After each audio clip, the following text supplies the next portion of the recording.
All right. You ready, girl? Yes. Welcome to Just Between Us Girls. This is Columbus's hub for inclusive conversations on building success in male-dominated fields. Whether it's through empowerment, support, or advocacy, we talk all things professional development and breaking the glass ceiling. Welcome to episode 5 of Just Between Us Girls. I'm your host, Arianny with Thompson Restoration Associates, and today we have... Lindsay Romaniw with Colliers. Is that how you say your last name? Yes. Lindsay, I've been saying your last name because I'm learning Polish right now, so I replace all the W's with V's, and I've been saying Lindsay Romaniw. I get that a lot. Yeah. Really? But it's Romaniw. It's Romaniw? Yeah. Oh my God. Well, thank you for that. Yeah. So now all of y'all know now. Now you know. So Lindsay, what do you do at Colliers? Give us a little breakdown. Mm-hmm. What is your day-to-day? So somewhat recently, I'm a senior property manager. So not only do I manage my, portfolio, mostly office and industrial, but I also, work with the team on department initiatives, and I kind of immerse myself into a bunch of different little buckets at Colliers. But yeah. I love to hear it, and congratulations on your senior position. Yeah. That's always one of those things, like whenever you are posting on LinkedIn and you're like, all right, we up now. Yeah. Got to make that change on LinkedIn. Yeah. And I saw that you did it. Did you do it like day of too? Oh, I don't know. I try not to make it like a post though. Yes. Like just real subtle. If somebody goes in, I will say, whenever I got my director position at Thompson, I was going to do this. My director position. Just a little something for you. Yeah. But when I got that, I was like, am I going to make a post about this?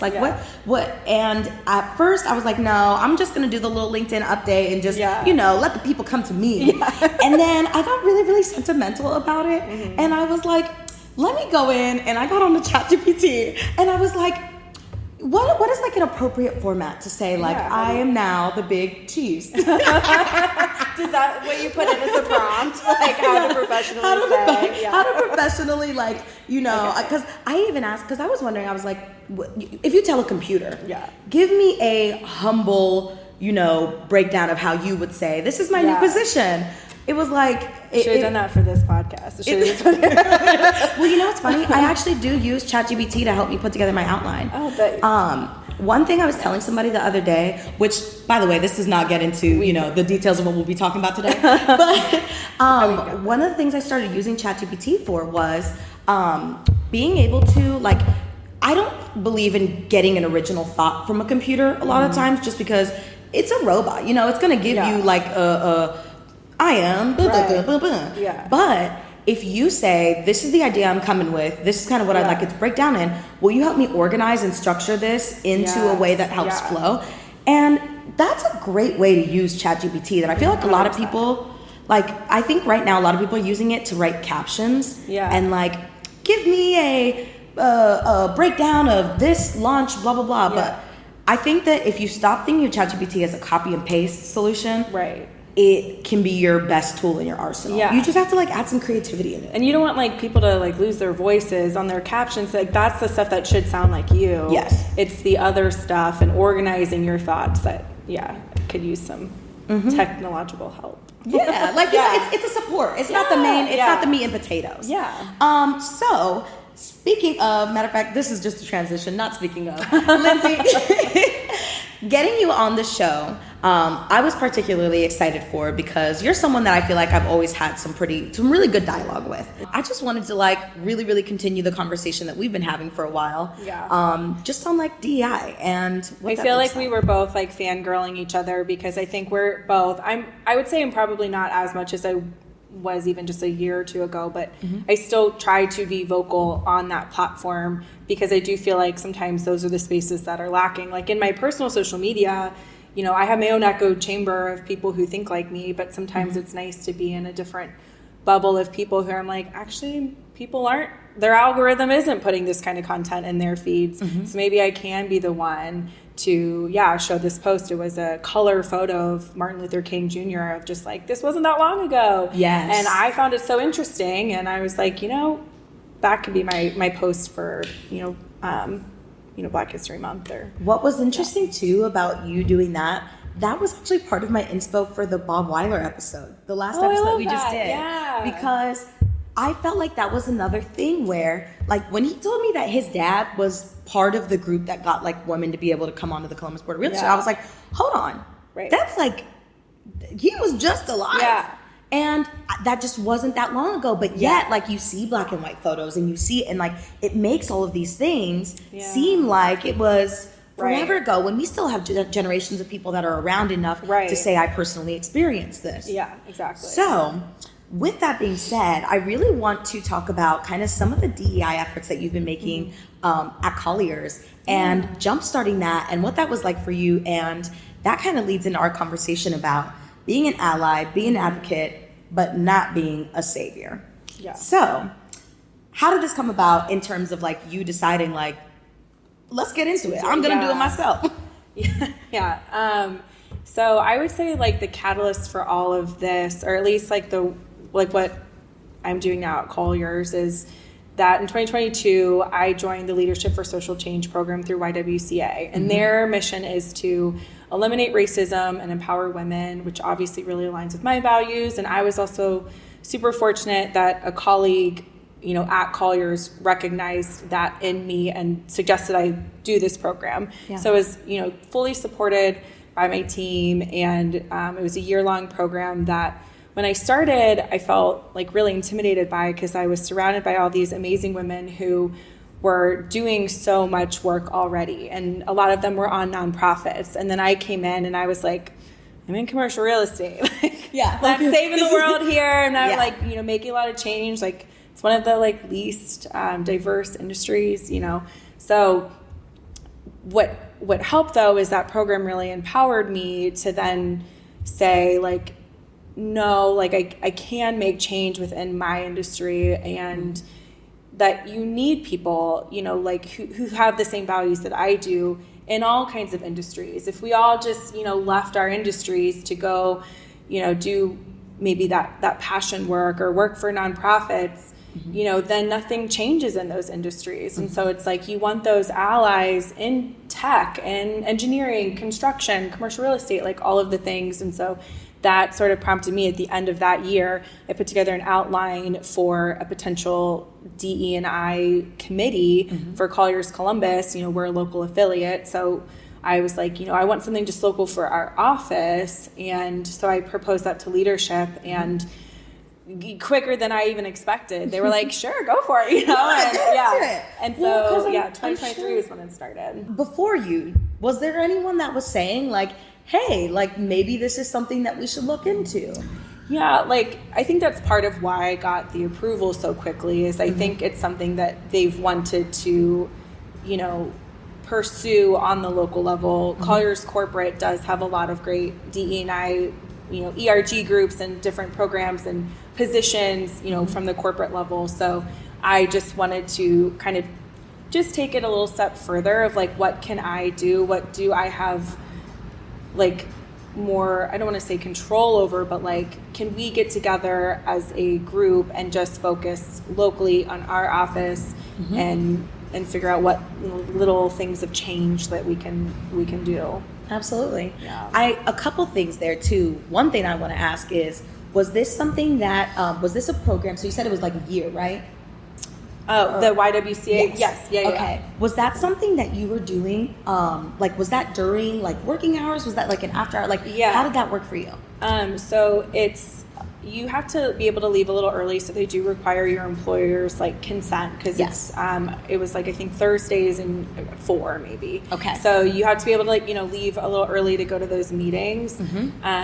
But generally, you know, speaking, it's outside of work. Most people can do it with, you know, a full-time job. Yeah. And I mean, as a plug for them, like young females, they're trying to, you know, help people who are new in their careers like understand and learn how to become leaders for change, like within their respective industries. And because you need it on a micro level too. Yeah. Like the reason I ask that is because it is very I know what my organization has done for me in order to like, you know, allow me to grow in the ways that I wanted to grow.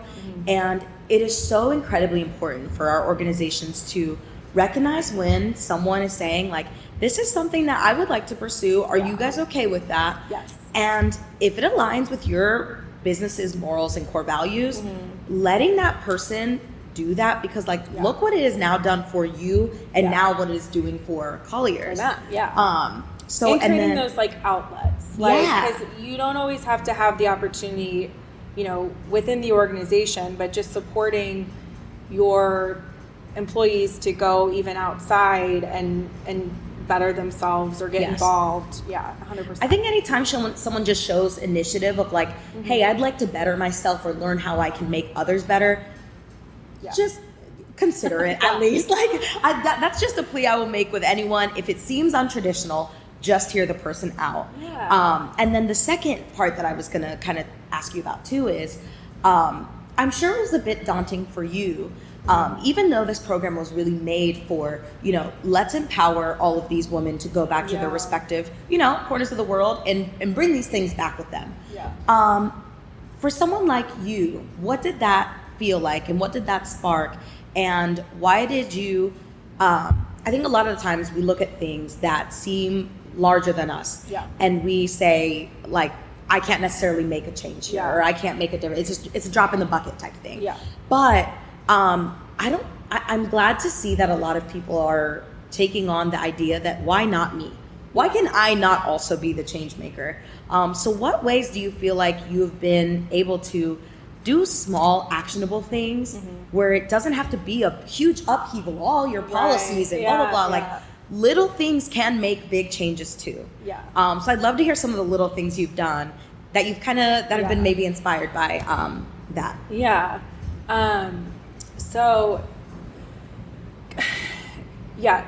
That was something part of the program, not only to like empower me to just like want to do more, but also kind of reset my expectations, because it is really daunting to think like, you know, the commercial real estate, the demographics of commercial real estate aren't going to change overnight. Quite frankly, they probably won't change that much in my lifetime, like in my career in the industry. But those small things, you know, can make a difference. And so for me, it was like, you know, that's why starting this committee, I like the idea of like, you know, something as small as like reading your employee handbook and looking for equity in those policies, anything from bereavement to dress code to parental leave, like all of these little things. Look at your hiring practice. You know, are there procedures you can implement that are really simple, you know, free to help maybe eliminate any bias with recruiting or hiring, you know, looking at resumes. There's a particular one in that I'd love for you to kind of talk about with what you guys have implemented with resumes and the way that you look at bringing people on. So, I mean, it's something we have talked about, is, you know, one of the discussions we'd had as a group was on implicit bias, and again, just kind of looking at barriers to entry for this industry. And there's a lot of research that says, like, you know, a lot of times resumes are passed over because even just the name on the resume can allude to maybe another ethnicity or race, and that in and of itself might get that application, you know, removed from the pool. Darnell may not get the same attention as Kim, and you're right. You're 100% right. And that's a small, free, actionable thing. Hey, can you remove the names from our resumes when we're reviewing them so that we can make sure we're not unintentionally from the jump, you know, removing candidates from our, you know, our pool of who we're hiring. And it's just, you know, being comfortable with these like really small ideas, because, you know, let's say you get a policy change, let's say you implement something like that, you know, in actuality, it might only benefit one person in your office or affect one person in your office. But one, hopefully that meant that you were able to advocate for them and they didn't have to speak up for themselves or ask for an accommodation. You know, really making a big difference. That feels crappy. Like you don't have to. Having to feel like you are, so when you are the person that the thing benefits or helps in any way, just like even the playing field, having to ask for that is like, it not only makes you feel like, oh great, like now I have to be the one that like is complicated. It's like when you're asking for no tomatoes in your beast at lunch. A lot of people don't want to have to do that because it feels you feel difficult, or you don't want to be exactly. You don't want to be the difficult one. And then on top of that too, then it also feels like, oh, I'm going to tip this person off with my need. You know, and almost aggravate a situation that maybe was underlying prior, and now you're almost like bringing that forward. So I feel like to be proactive about it and to do it in this like neutral way, kind of it eliminates that. And then ideally the goal is like, if we're all going out and doing that, then that is how you get that huge change. It's like, it was that one employee at that one organization, but now it's hundreds of people that are now, you know, positively impacted by these changes, because we're all going out there and we're looking at these things and we're challenging things. And it really comes down to just like speaking up and using your voice and getting comfortable with doing that. Which I'm still trying to do myself. Well, and that's the thing too, right? Like anything worth doing is going to scare you a little bit. And the only way to get more comfortable is to keep doing it. It's like, you know, like it's like anything where you just have to keep practicing it. It's like a muscle. You have to keep practicing it and doing it. And everything is like that. And it's funny too how you say like we look at it as maybe this is just going to affect one person, but also that's just within your organization. This policy change or this small actionable thing that helps bring more DEI, just more accessibility to these notions. The nice thing is that it will also maybe open up your pool of talent that's looking at you. Because if you see something like, oh, hey, and by the way, or even if it comes up in casual conversation as you're talking to an interviewee, oh, and we do remove names from our, you know, applications just to make sure that it's an equitable practice. If I heard that leaving an interview, I would be way more inclined to not ghost the person, because I'm like, holy crap, like that's really, really awesome that you do that. And not just the people who, again, like it benefits maybe directly, but like I agree, like especially younger generations, like that's what people are looking for. And like I want to work for employers that want to work with all types of people. I want to work with all types of people. I want, you know, the best talent and, you know, a diversity of thought to come up with the best ideas. And so, you know, I think is something I feel like kind of neutral is, you know, paid maternity leave is something where it's like, you know, I personally, I don't know if I want to have kids. I don't know if those policies will ever impact me, but I want to work with moms. Like I want to work at an organization that supports mothers. And so to me, I'm going to look at that policy regardless, because I just want to see, you know, are you truly a, you know, family oriented, you know, you talk about work-life balance, right? Are you really living that? Let's show me the handbook. Show me the receipt. And so, and part of I feel like, you know, as that like advocate for change is sometimes speaking that language and just like advocating for it. It doesn't have to be this big thing. It's like, hey, it's something really small that like maybe not a lot of people notice, but the people that notice will appreciate it. And again, it's just like widening that pool of people who are going to want to come to work for your organization and, you know, feel comfortable doing so. I think so many people right now, like everyone's talking about workforce development, right? And like, who are we hiring? How are we hiring? How are we going to bring on more people? How are we going to bring on more diverse people? And what you just said is exactly, if you want to know how to hire more people and get better quality candidates, that. Truly that, because you need to think outside of the box of what has been done over the last, this workforce, this incoming workforce is very different than I think any ever. Like really ever. One of the things that I talk about a lot is, and this goes like really Oscar for us, but we're here, babes. During my mother's generation, she had very different needs in her job. And I talk about a lot like Maslow's hierarchy of needs of when our parents, well, my parents at least, like they were really, really just concerned first with getting the basic necessities. Food, shelter, lights, the things you need to live and be, if not comfortable, but living. But then they kind of settled that and were able to get that foundation going. So then my foundation needs is very different now. They were like, I will take anything that allows me to be consistent, have a good paycheck, be able to spend time with my family, the basic necessities, right? And now this new generation of workers grew up with those needs met. Yeah. Like, I'm getting paid. Yeah. First of all. And then too, like, it's consistent. Some people are even getting remote work now. But now it's going a level deeper where the next hierarchy of needs is, am I emotionally good here? Yeah. Am I feeling supported? Our parents didn't have time to think about that type of stuff because they're like, I just need to show up, have a place to show up every day and be able to pay my bills. Yeah. And now we have that. So we're kind of on this next level of like, now that that's taken care of, how do I feel at work? Yeah. I also feel like, I think of two things. Like, one, I think that, you know, some people feel like actually some of those needs are unattainable, like buying a house. Like, it was so normal that you would just like get your first job and then you'd go buy a house. And the way the real estate market is, you know, even in Columbus, like, that's not super attainable. So I think some people are saying, you know what, if I'm not going to get the house, then I want time off to be able to travel because I can't afford to, you know, buy a home.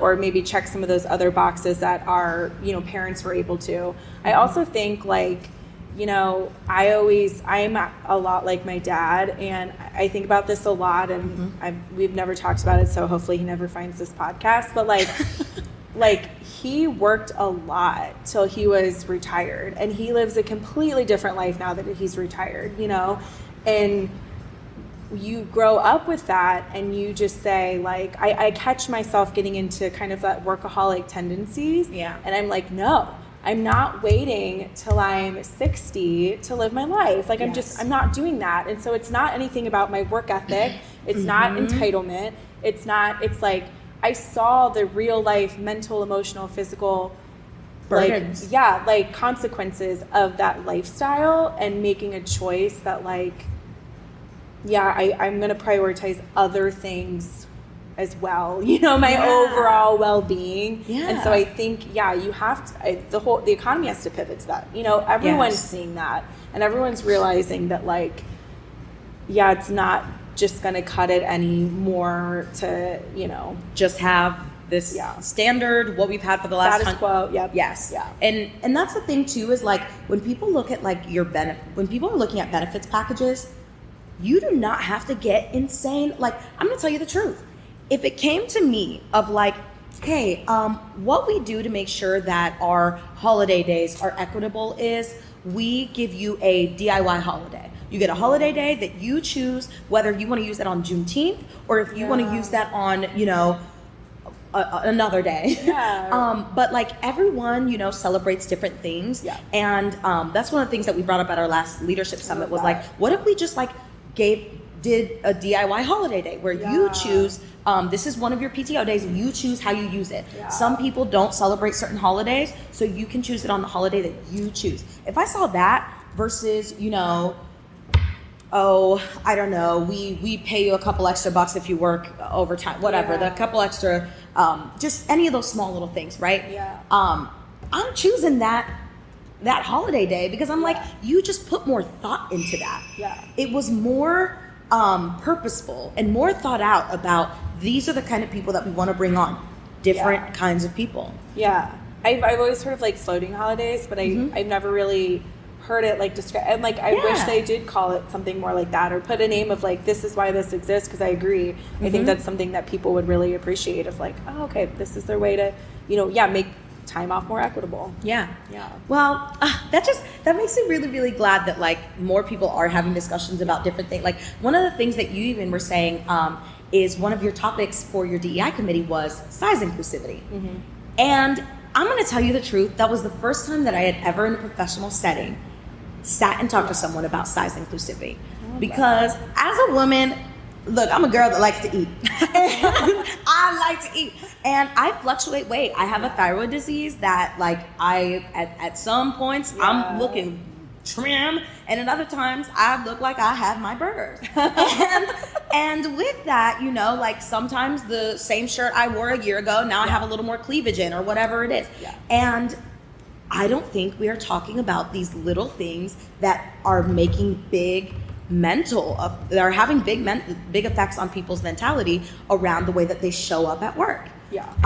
Well, and there's tangible consequences with weight. It's, you know, So, we had we had a conversation on it in January. I wanted to bring up the topic because in January, a lot of times you hear about New Year's resolutions and people trying to get thin.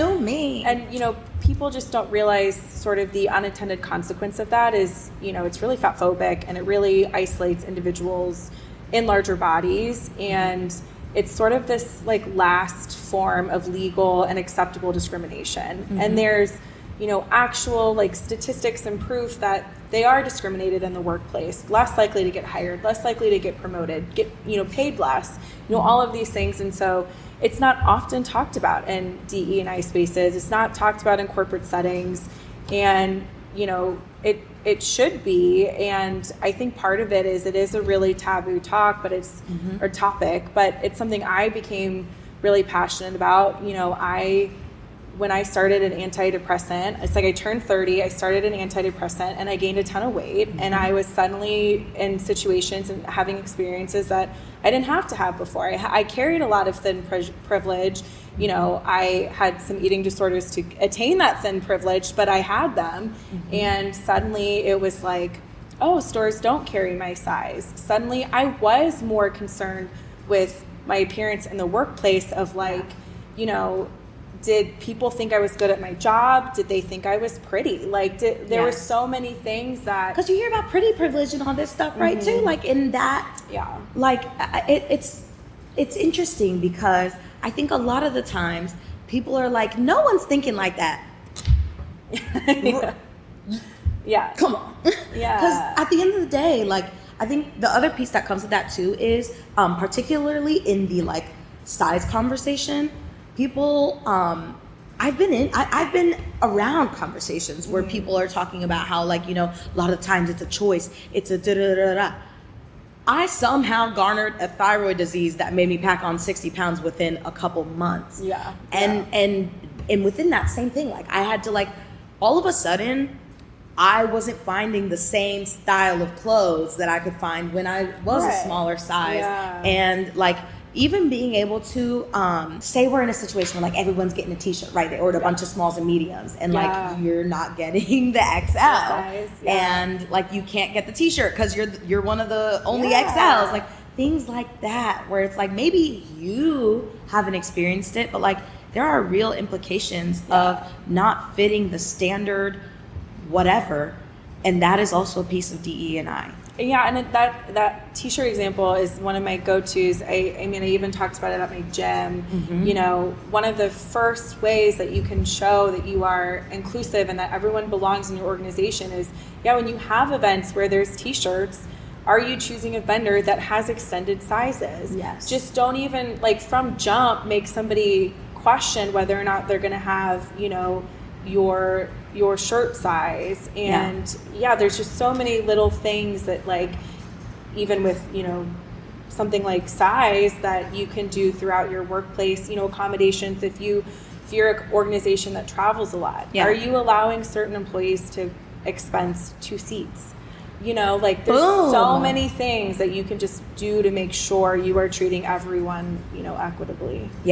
We recently had this event where it was a Black event. It was Black History Month event for Black insurance agents, and I had two of my coworkers there that were saying I really felt maybe I needed to be in the background a little bit more in order to not feel I was trying to infringe on a space that belonged to this is honoring this, and I don't belong to that group, so I really wanted to leave space for that. And I was you know what, that is so respectable, and that is so thank you, but also you are so needed in that space, because a lot of the times when you don't belong to a group and a group is being celebrated or things are affecting a group, a lot of the times the people that look like everyone else are the ones that can spread the message the best. So I'd love to speak to you a little bit about maybe that feeling of imposter. I'm wondering if it's almost imposter syndrome, or is it just not wanting to come off as I'm here to save you and speak on your behalf. What is that being an ally and an advocate, say, to someone that is in the LGBTQ group or someone that belongs to a group of color? Yeah. Such a good question, and that is so big for me. I mean, it's partly why I'm like squirming even in this seat, because like my fear is getting it wrong and like making it the problem worse, like because I know I carry a lot of privilege. I'm white, I'm cisgendered, I'm heterosexual. It's like white guys and me, right? So like I know I'm not the spokesperson for DE&I, and I constantly fear I'm going to say something wrong, I'm going to do something wrong, I'm going to be disrespectful, and or just even like without having the context to be able to like take part in certain conversations. Like I really feel you on this, because I feel like this is something, especially as someone that's like having a lot more of these conversations since I started this podcast. Right. I have the same fear, and I'm a woman. Yeah. And I'm I really don't want to say anything that offends other women, or that makes that's one of the reasons I wanted to make the podcast Color Purple, because I know a lot of women don't identify with pink, and I'm a pink girly, but I love that you also just thought of all that too. Yeah. I think, and that's one of the things where when you are a part of a group or many groups, I check off a lot of boxes, girl. And that's something that I'm conditioned in that thinking, because I'm a part of these conversations a lot. Yeah. And so I can't even imagine, as someone that kind of almost has to put yourself in those places to make sure you gain that perspective. Yeah. I think it's just something I'm always trying to balance, because at the end of the day, I also don't want to do nothing. I don't want to say nothing. I don't want to be a bystander. I don't want to be complacent. I don't want to, sit in my privilege and be like, well, this isn't affecting me, so I'm not going to do anything about it.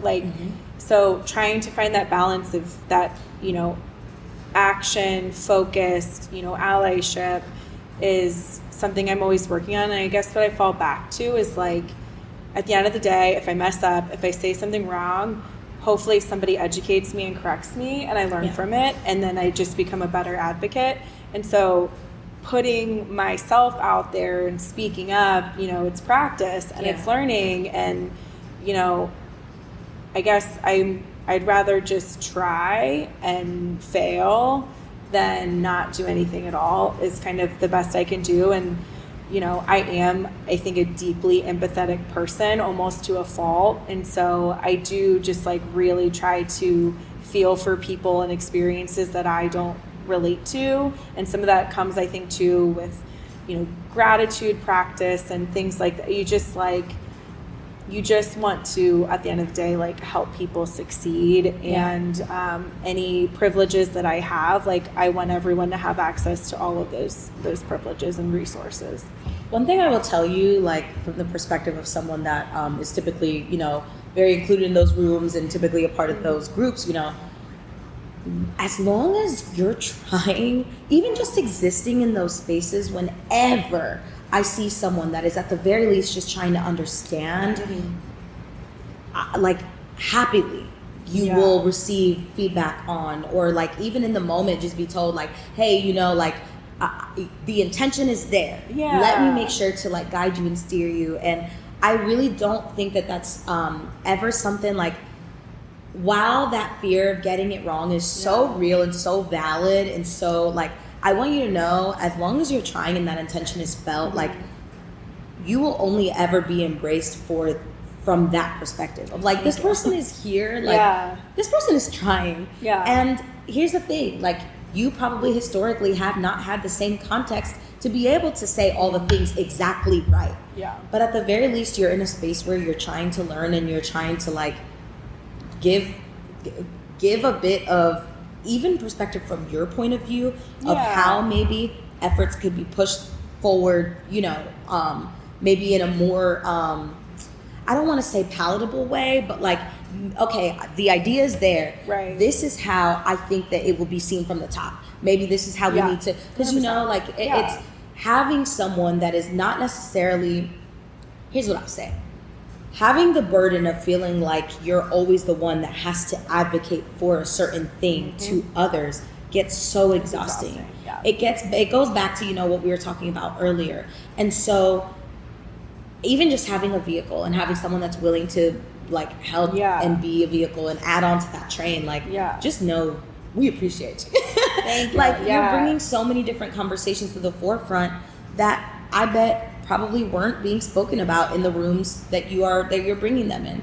And I try to make them, like, when we have our conversations in our committee, like, we try to bring it back to, like, commercial real estate, bring it back to, like, Colliers, because there's tons of resources out there on DE&I and a lot of the topics we talk about, but there aren't that many that are specific to commercial real estate. So I feel like that's kind of that value I add, and I always try to, like, I appreciate you making the comment even earlier in our conversation about my post that I, you know, commented who the creator was of that TikTok that I saw, because it's like, you know, if I can connect the pieces of, you know, maybe resources that already exist or people who are already doing this great work, like, I'm not trying to take credit for these ideas. I'm not trying to, you know, it's like, how can we take this really helpful information and how can I, like, widen that reach and get it to people and amplify, but not try to be the pillar.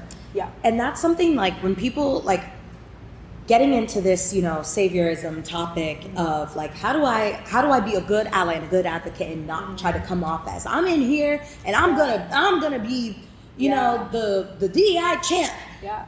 One of the biggest things is, like you're saying, being the amplifier, but not trying to be the pillar, the white cape, coming in and just being like, yeah, this was my idea. Yeah. Like, that's why I wanted it to be a committee too. I was like, I want multiple people involved. I don't want it to just be like my pet project. Like, I know I'm talking a lot about it on this podcast, but the reality is, like, it's a group of us that are coming up with ideas and having these hard conversations, and it's a group of us that are going to eventually, you know, push things forward and make really positive changes, you know, and part of that comes with, like, I don't want it to be about me. It's never about me. I'm trying to always not make it about me and, like, the work that, you know, but it's hard to balance, and I do think it keeps some people away, and I think that it just goes back to, like, you know, not being afraid to put yourself out there, I guess. I don't know. Yeah. I mean, even with that too, like, you saying, you know, it's a group made up of a lot of different kinds of people. One thing is, in every organization, you do not have to be the most progressive person, and you can't have every single person be that. Sometimes you're just not that guy. Like, that's just how it is. And here's the thing: if you're not that person, it is okay, because you need to play for your strengths for your organization. In the end, if you see someone that would be able to champion something, but you don't necessarily feel like you can be a part of it, then that is okay. Don't feel like you need to step into the conversation and then kind of come in and just not be wholeheartedly there. And then the other piece of it too that I think is really, really important is that the way that you guys are treating the DEI committee, of it's not just black and white. Where I think that's something that a lot of times gets confused among groups that don't have a lot of these conversations, is there is so much further. If the deeper you get into this equitable workplace work, it's not just about race, guys. Like, it's about size, it's about socioeconomic background, it's about all of these different factors that really, really make up all of the people that work with us. Yeah, and I think, like, you know, people, when they think of, like, DE&I, you come to mind some of the, you know, popular, you know, race or you know, sexual orientation even, or you know, but I mean, Colliers Corporate even has, like, ERG groups for veterans, you know, caregivers. There's so many different, you know, like you said, ways that people identify and that people want to feel like they can show up to work as their authentic selves, and you want to just create, there's so many things that go into it. So I agree. Like, I think that especially nowadays, sometimes it's, like, really controversial, but sometimes you're talking about, like, really non-controversial things. You know what I mean? Like, well, at the end of the day, I think everyone agrees, you know, that, you know, you just want a place that people feel welcomed and can do their best work at the end of the day, you know? And speaking of doing their best work, like, another place that, like, you brought to light for me when we were talking in Goodale Park, so the silent work conversation. A lot of the times, there are certain people in the workplace that are taking on a lot of the cultural initiatives within an organization, and it's slowing down their productivity because it's all on one person. So I'd love to talk about. Was it an article that you read, or what was it that sparked that? like invisible labor. Yes, yes. Yeah. So during Women's History Month, March, our topic of conversation was, invisible labor, invisible work, and how that looks like in the workplace. Because you hear a lot about it. I think a lot of people hear about it in kind of domestic, partnership type spaces. Mm-hmm. But even in the workplace, women are often, maybe burdened with a lot of those like unrecognized, non-revenue producing, non-promotable tasks in the office. They're putting together the, signatures on the birthday card. They're sending the flowers to the coworker who's sick. They're, cleaning up the conference room after. They're unloading the dishwasher. They're doing all these like little things. And I didn't read the article, but somebody in our committee discussion brought up an article after COVID that shared that women reported being able to do like more of their work when they worked from home because they weren't asked to do kind of little things around the office. Mm-hmm. And so that piece on like invisible work, a lot of that also has to do with DE&I, and a lot of times DE&I, it ends up falling on women or those minorities who it affects, whatever. They kind of take on this. And so not only are they expected to do their day job and all of their tasks, they're now, being tasked to, mother the office. Right. Do really? The DE&I, do the culture. Do the culture stuff. Yeah. So, which is interesting because I think a lot of times women are knocked for being the ones that bring the emotion and the ones that bring like the soft skills but you need us to do these things. Yeah. Like you need us to do these things. Yeah. This is so Culture's important. like always on the top list of like, what you're trying to do with recruiting and like initiatives. There was like a statistic in one of the articles I read and prepping for that it was like, 90-something% of CEOs agree that culture is important. And it's like, okay, but we don't really like allocate resources a lot of times or define the roles that, end up creating that culture and do that work to make the culture what it is. And or even spread the wealth of those roles. Like, it made me really, really excited to hear one of your teammates or something. You guys were doing like a spring office like competition. Yeah. And go ahead. I totally asked him about that before this too. I was like, can I share this story? Yeah. But like, after the conversation about like invisible work and all this stuff, like our front desk coordinator Akeem was so excited because we were having like a spring cleaning challenge, and he divided the office into pods, and all the pods had pod captains, and basically whoever had the cleanest pod would like get a prize. And he comes over with his chart and he's like, Lindsay, like I made sure the pod captains were like equally distributed. Look at all the men as the pod captains. And I was like, you know what? Yeah. If that's all that came out of it, like it goes back to the like small changes. Like I love that. And I was just like, it's something so simple that just talking about something that he never really put much thought to, and a lot of people don't put much thought to, it could just be something that like, okay, now this really simple task or now projects that evolve around, spring cleaning, we got to make sure it's not just the women in the office doing it. Yeah. And so I love that story. Well, it's so cool because like, if nothing else, you sparked a thought. Yeah. And you sparked a piece of conversation. Yeah. And that is all sometimes like, if that's all this does. And I love that because that's really one of the things that we really don't, when you were talking about kind of like your meeting structure for the committee, right? You were talking about first you guys kind of, I think you were saying, it was like you define and then, so you kind of, it was like defining it and then you guys discuss it and then discuss how it applies to your business, or it was something along the lines of that. Yeah, I feel like our first year we did kind of more external, like outward communications. We did email blasts, we did events and things like that. And I think that representation matters. I think that's important work. So I don't want to say like it was performative necessarily, but we as a committee, the benefit to being employee driven is we kind of sat together and we're like, is this like what we want to do? Is this the most effective like use of our, we only meet once a month for about an hour.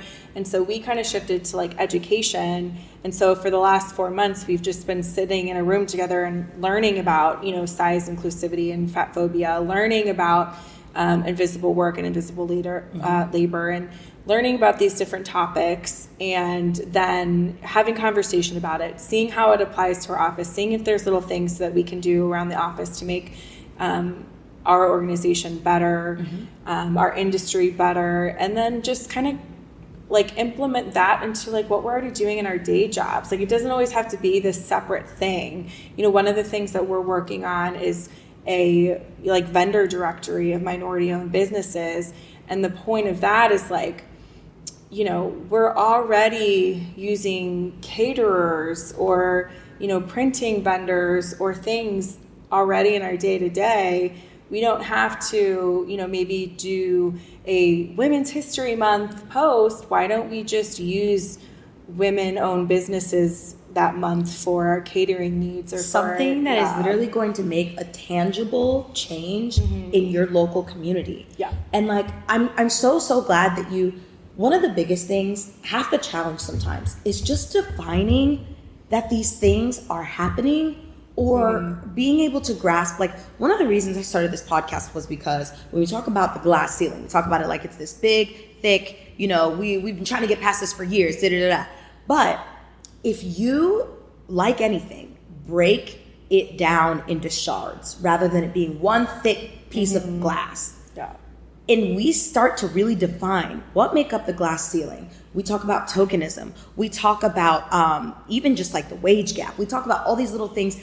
The fragments that make that up slowly start to go away. Yeah. And that is how you slowly chip away at a system that has been traditionally around for longer than we've been around. Yeah. And that, the way that you're talking about each month bringing in a different thing that goes beyond race, that is how we chip away and really create a more equitable workplace for everyone, not just the popular groups that are being discussed right now.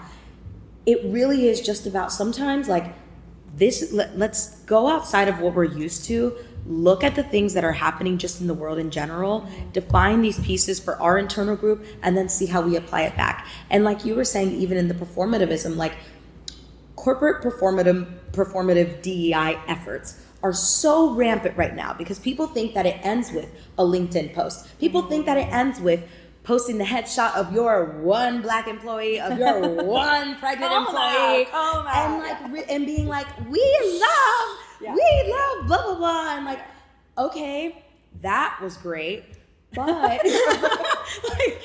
sorry, I don't mean to sound like demeaning right now, but like that's cool. That's a place to start, but like, let's go a step further. Yeah. Instead of just using Black vendors during Black History Month.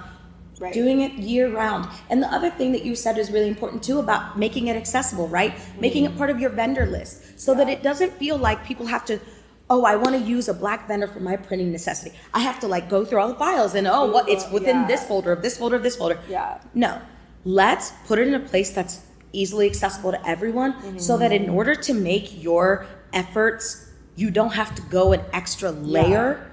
And it almost be a little bit more difficult. That's the other thing, right? Like in work, it's a lot of times about convenience. Yeah, what's 100%. Efficient. And money. We talked about like pricing. Like how can we kind of offset, like sometimes going locally just costs more. And that's the reason why it's easier to like order from Jimmy John's. And so part of it, it's eliminating any barriers. And like maybe it comes down to like having a conversation with that business owner and just say, hey, we'd love to use you for more corporate events. For all you know, they're willing to give you a 20% discount because you're ordering for 100 people. So like on a consistent basis. Right. So like we're kind of trying to do that research and that legwork so that it is a really easy decision for other people in the office. And like, the goal for me, is that I feel like it should be more like in the background. Like it should be something that is just kind of woven into what you're doing like every single day. At least that's kind of where we're focusing or trying to. And I love that we're able to also kind of explore this and explore that. Like it's new and it's, like I said, a group of us that meet every month. I love that there's people on the committee from like all different departments, all different, you know, levels within the company. And like, I think the more that organizations can have just that outlet and just allow people to have conversations and be flexible with like what DE&I looks like for that organization, like I think people would be surprised at what can get accomplished. And even allowing people to make the choice to be a conscious choice to be a part of those efforts or not. Yeah. Because I think that's, even going back to like something we talked about a little bit earlier was not everyone is going to be your culture champion. You cannot have an office full of culture champions sometimes because some people, that's not their strong suit. You think about someone that's a high D, high C personality, that's not where their strengths lie sometimes. And so not making it everyone's mission of like, you know, at our next company-wide meeting, I want you all to DEI effort. Letting people choose to be the ones that champion these missions and then dissipating it to how it can be, you know, actions that can be done every day by everyone else. That's also how you get the best work done. Because that's like for anything. Yes. Like to be clear, I don't hear any companies going like to all of their employees and like, how does this policy work for you? You're always going to get people who disagree on everything. So like, I agree. Like one thing that is nice is like, we all want to be there. We all want to have this conversation. We all want to like go back and be those advocates. And you know, it isn't for everyone, but right now it's like, it's not our goal. Like, it's for those that want it and need it. And boom. I love it. Well, I'm at a loss for words just because this is like, I really, really just appreciate you coming on and being a part of this conversation. See, like, settle. Less nervous. It's funny because like, no matter what, it's never any easier to be in front of a camera or be having these type of conversations, because these are more vulnerable conversations. It really is about the way that we are feeling and showing up at work. And while it's important that we have people that, you know, are wanting to be a part of these conversations and kind of doing this and kind of thinking like we do, right? It's also really, really important to bring these conversations into spaces where they're not being brought up a lot. And it's like you said with commercial real estate, I think a lot of the times the connotation is that commercial real estate has we do have a lot of women in it. Like there are a lot of women property managers, right? But it's also like, maybe this is made up by women, but it's not being women-led in a lot of places. There's not a lot of leadership that are, you know, consistently being brought to the table and seeked out to be part of a table that affects a lot of women. I know I'm sometimes still surprised because I am surrounded by so many incredible women in my industry. Like switching to property management was huge. But like, brokerage still isn't like that. And even, you know, on the asset manager owner level, I still work with predominantly, you know, men are my clients. And even, you know, I go to properties and on the job site, like I think people would be surprised how often I'm still the only female showing up at meetings, or I'll be on a Zoom call and kind of giggle to myself, like I'm the only, you know, woman on this call. And like, you know, I'm obviously used to that now, but you know, I think people kind of forget because maybe throughout the office you see a lot more, you know, women and maybe in your respective department. But you got to think about where you're seeing them.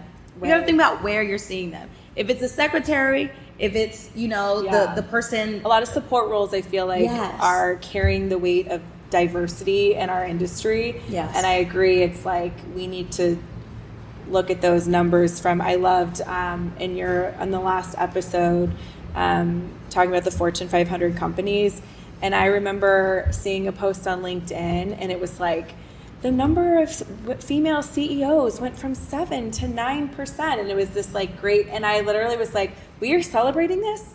We're still single? We're celebrating 9%. Like, are you kidding me? It was almost like I mean, I was just irritated. But like, because it's flabbergasting because we're like, it's still like shockingly low. And so, I think that that's why those conversations still have to happen. And I think that sometimes people don't realize that or don't think about it, because you do see so many more, you know, women in the workforce. When you look around. Yeah. But it's not who holds the power. Exactly. But it's about who's making the money. Who's making the money? You also said that, or Bob said that in the last episode too. Yeah, I did. The money is where the action happens. Yeah. And a lot of the times that action isn't happening from people, from women, because they may be in a position to suggest, but they're not in the position to execute. Yeah. And honestly, that's one of the things with, trying to build more women leaders. In one of the upcoming episodes, one of the things we're going to be talking about is trying to build that role for yourself and advocating for yourself that you deserve things. It is very daunting. Yeah. And a lot of the times it takes a lot to get to that point, like where women feel like I'm going to have to work this 20 years before I can. Yeah. But it's doing things like what you're doing that is truly building. This is leadership. And being able to, again, even if you're just sparking a new idea within someone on your team that is making these conversations happening, like that is leadership. So I thank you for your leadership. And it's really, really inspiring to watch. So thank you for coming on, and thank you for being a part of it. I love your podcast. You like are living on my extrovert dreams. But I will happily be an awkward guest anytime you would like. I love these conversations. I think you're doing amazing work. And thank you for having me. Yay! Thank you. Thank you so much. If you are just tuning in for the first time, thank you for joining us. If you're coming back, I better see you again next time. And Lindsay, again, you're awesome. Thank you so much. Yeah. Adios! That was awesome! Okay, This is going to definitely be our longest episode yet, which is how long was it? So cool. Oh. How many? 57 minutes.